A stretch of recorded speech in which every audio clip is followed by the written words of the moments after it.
महात्मा गांधी जीवन परिचय in Hindi. Mahatma Gandhi birth and death, place, date and reason in Hindi.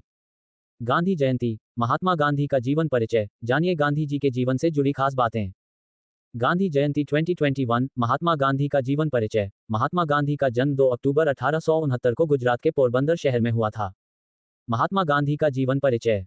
मुख्य बातें। महात्मा गांधी के सिद्धांत आज के युग में भी हैं काफी प्रासंगिक। महात्मा गांधी को राष्ट्रपिता के नाम से भी किया जाता है संबोधित। देश के हालात को समझने के लिए गांधी जी ने किया था भारत भ्रमण। महात्मा गांधी का जीवन परिचय। महात्मा गांधी भारतीय इतिहास के एक ऐसे व्यक्ति हैं जिन्होंने देश हित के लिए अंतिम सांस तक लड़ाई लड़ी। वह आजादी के आंदोलन के एक ऐसे नेता थे जिन्होंने अहिंसा के मार्ग पर चलते हुए अंग्रेजी शासकों के नाक में दम कर दिया था। महात्मा गांधी को राष्ट्रपिता के नाम से भी संबोधित किया जाता है। उनकी सत्य और अहिंसा की विचारधारा से मार्टिन लूथर किंग और नेल्सन मंडेला भी काफी प्रभावित थे। महात्मा गांधी ने अफ्रीका में भी लगातार 21 वर्षों तक अन्याय और नस्लीभेद के खिलाफ अहिंसक रूप से संघर्ष किया, जो अंग्रेजों को अफ्रीका में ही नहीं बल्कि भारत में भी महंगा पड़ा।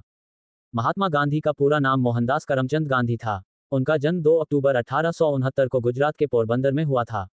उनके पिता का नाम करमचंद गांधी था, जो ब्रिटिश राज के समय काठियावाड़ की एक छोटी सी रियासत के दीवान थे। महात्मा गांधी का विवाह महज 13 साल की उम्र में कस्तूरबा गांधी के साथ हो गया था। विवाह के 2 साल बाद गांधी जी के पिता का निधन हो गया और पिता की मृत्यु के ठीक 1 साल बाद उनकी पहली संतान हुई, लेकिन दुर्भाग्यवश जन्म के कुछ समय बाद ही उसकी मृत्यु हो गई। हालांकि इन कठिन परिस्थितियों में भी गांधी जी ने हार नहीं मानी और 1887 में अहमदाबाद से हाई स्कूल की डिग्री प्राप्त की तथा कॉलेज की पढ़ाई पूरी करने के बाद साल 1888 में उन्होंने लंदन जाकर वकालत की पढ़ाई करने का निश्चय किया। इस घटना ने गांधी जी को किया था प्रभावित। 1891 में वकालत की पढ़ाई पूरी करने के बाद गांधी जी भारत वापस लौटे, लेकिन नौकरी के सिलसिले में उन्हें वापस दक्षिण अफ्रीका जाना पड़ा। 23 साल की उम्र में वह दक्षिण अफ्रीका पहुंचे थे और 1 सप्ताह बाद डरबन से प्रोटीरिया की यात्रा करते समय उन्हें धक्के मारकर व पीटकर ट्रेन से फेंक दिया गया, जबकि उनके पास फर्स्ट क्लास का टिकट था। यह नस्लीय भेद का कारण था। किसी भी भारतीय या अश्वेत का प्रथम श्रेणी में यात्रा करना प्रतिबंधित था। इस घटना ने गांधी जी को बुरी तरह आहत किया, जो अंग्रेजों की अफ्रीका में ही नहीं भारत में भी महंगा पड़ा। स्वतंत्रता संग्राम में गांधी जी का योगदान। 1915 में गांधी जी दक्षिण अफ्रीका से भारत लौटे थे और अपने गुरु गोपाल कृष्ण गोखले के साथ इंडियन नेशनल कांग्रेस में शामिल हुए।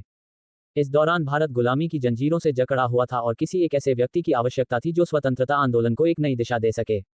गोपाल कृष्ण गोखले ने उन्हें देश की नब्ज को समझने का सुझाव दिया। गांधी जी ने देश के हालात को समझने के लिए भारत भ्रमण की योजना बनाई, जिससे देश की नब्ज को जान सकें और लोगों से जुड़ सकें। उन्होंने असहयोग आंदोलन, सविनय अवज्ञा आंदोलन, भारत छोड़ो आंदोलन का भी नेतृत्व किया था। देश की स्वतंत्रता में गांधी जी के योगदान को शब्दों में नहीं मापा जा सकता। उन्होंने अन्य स्वतंत्रता सेनानियों के साथ मिलकर अंग्रेजों को भारत छोड़ने के लिए मजबूर किया था।